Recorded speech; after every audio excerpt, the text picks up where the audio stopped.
Welcome to Alpha Note. Today we're exploring what happens when you stop thinking like an employee. This isn't about quitting your job tomorrow. It's about a mental shift that quietly changes everything: how you see time, money, risk, and opportunity. If you've ever felt stuck despite working hard, this might explain why. Let's break down 4 shifts that happen when you upgrade the way you think.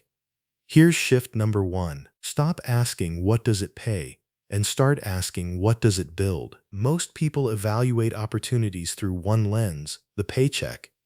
How much per month? Is it more than now? Can I cover my bills?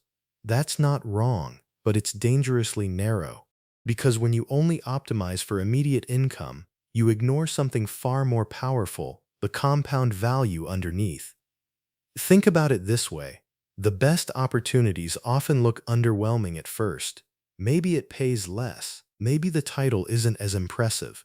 But underneath, it's giving you rare skills, access to smart people, distribution channels, or a reputation in a niche that actually matters. It's putting you close to ownership and money flows, not just salaries. Higher-level thinking asks different questions. Does this build skills that are scarce? Does this build relationships with people who open doors? Does this build toward ownership, not just income? When you start seeing through this lens, normal career choices look completely different. The highest-paying job might actually be the worst deal if it teaches you nothing and leaves you just as dependent as before. Shift number 2. Stop treating time like the thing you sell. Employee thinking creates a deep, invisible habit: the belief that time is what you have to offer. You show up, you give hours, you get paid. Repeat. The problem: time is a terrible thing to sell because it's finite, non-scalable, and it resets every single day. The shift begins when you stop asking, "How can I get paid for my time?" and start asking, "How can I get paid for something that keeps working after I'm done?" A system that keeps producing, a product that sells more than once, a piece of content that attracts attention long after creation, a team that creates output without your hand on every detail. This is the difference between effort that disappears the moment you stop and effort that leaves something behind: a framework, an asset, a client base, a process that makes next month easier than this one. When you only sell time, each month resets the game. You start from zero, over and over.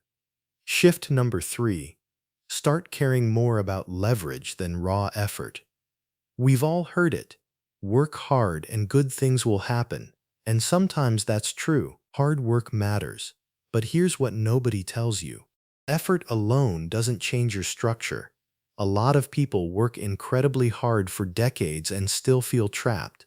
They're busy, they're tired, but their results only come from their own direct output. If they stop, everything stops. Leverage is different. It's when 1 hour of your work does more than 1 hour normally would. It's when your effort gets multiplied. Think of it like this: carrying water with a cup works, but using a pipe or a pump moves 10 times more with the same energy. That's what leverage does. It helps the same effort go further. The real question stops being, "How can I work harder?" and becomes, "How can I make my work count more?" Because hard work without leverage is just a prettier trap. You get stronger at carrying weight, but you're still the one carrying it. Leverage changes the structure itself.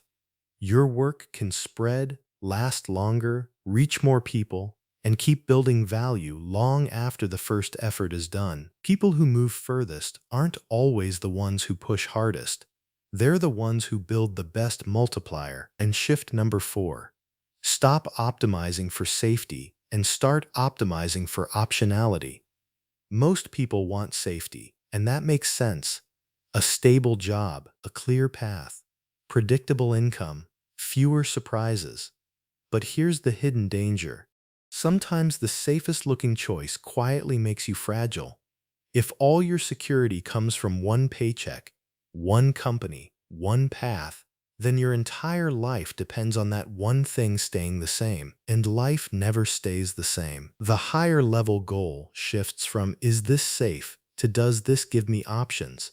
That's optionality, having more than one way forward, more than one skill, more than one source of income, more than one path if things change. Real safety comes from flexibility, not control. Think of a tall, stiff tree in a storm. It looks strong, but it snaps. A smaller tree that bends survives. Optionality is like that. It gives you room to move without breaking. Someone who values optionality builds savings because savings buy time. They build skills because skills are portable. They build relationships because people open doors. They keep expenses low because freedom comes from low pressure, not high spending. Safety says, I hope nothing changes. Optionality says, if things change, I still have moves. That is a fundamentally stronger way to live. And here's the real takeaway. These 4 shifts aren't about hustle culture or grinding harder. They're about thinking differently. What does this build? Does this leave something behind? Does this multiply my effort? Does this give me options? When you start asking these questions instead of just how much does it pay, the trajectory of your life quietly changes, not overnight, but compound. One better decision at a time. We too. See you next time. Don't forget to like and subscribe for more insights like these.